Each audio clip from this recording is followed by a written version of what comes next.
bundle of nerve fibers, 8,000 nerve fibers to be precise, that has a higher concentration of nerve fibers than found anywhere in the male or female body, including the fingertips, the lips, and the tongue.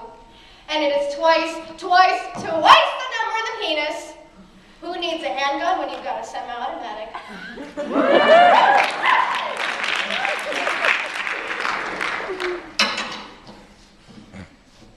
This monologue is based on an interview with a woman who had a good experience with a man.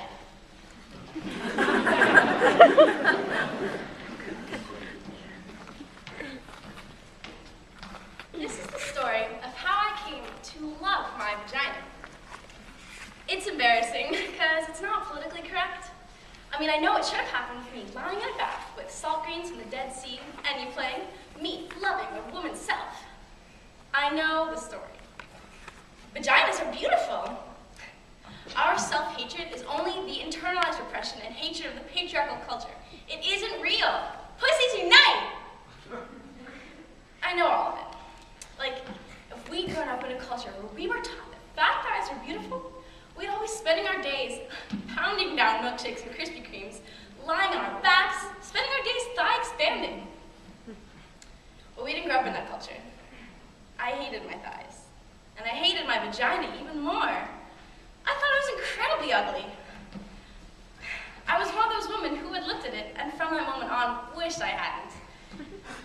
It made me sick. I pitied anyone who had to go down there. In order to survive, I began to pretend that there was something else between my legs. I imagined furniture, cozy futons with light cotton comforters, little velvet settees, leopard rugs, or pretty things, silk handkerchiefs, quilted placemats. I got so accustomed to this that I lost all memory of having a vagina. Whenever a man is inside me, I imagined him inside a mink-lined muffler or a Chinese bowl. Then I met Bob. Bob was the most ordinary man I'd ever met. He was tall and thin and nondescript and wore khaki tan clothes. Bob did not like spicy foods or listen to Prince. He had no interest in sexy lingerie. In the summer, he spent time in the shade. He didn't share his inner feelings, but he didn't have any problems or issues and wasn't even an alcoholic. He wasn't very funny or articulate or mysterious.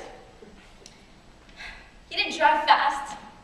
I didn't particularly like Bob. I would have missed him altogether if he hadn't picked up my change that I dropped on the deli floor.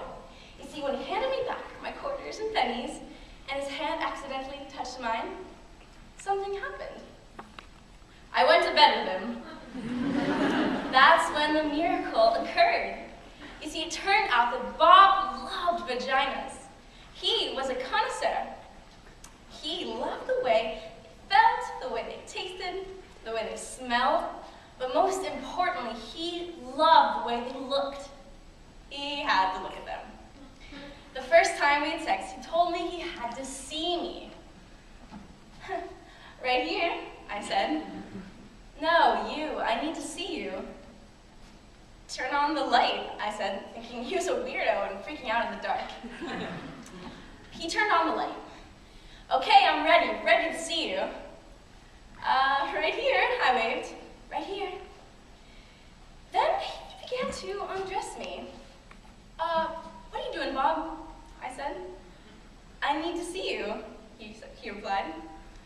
No need, just do it, I said.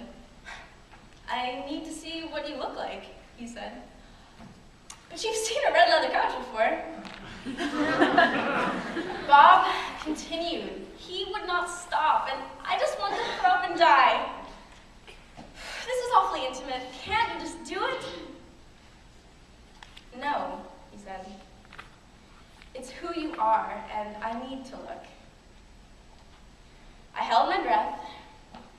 He looked and looked. He got breathy and his face changed. He didn't look ordinary anymore. He looked like a hungry beast. You're beautiful, he said. You're elegant and deep and innocent and wild. You saw that there? I said. It was like he read my palm. I saw that, he said, and more, much, much more. He stayed looking for almost an hour, as if he were studying a map, observing the moon, staring into my eyes. But it was my vagina. And in the light, I watched him looking at me, and he was so genuinely excited, so peaceful and euphoric. I began to get wet and turned on. I began to see myself the way he saw me. I began to feel beautiful and delicious, like a great painting or a waterfall. Bob wasn't afraid. He wasn't grossed out. And I began to swell, began to feel proud, began to love my vagina. And Bob lost himself there. And I was there with him in my vagina, and we were gone.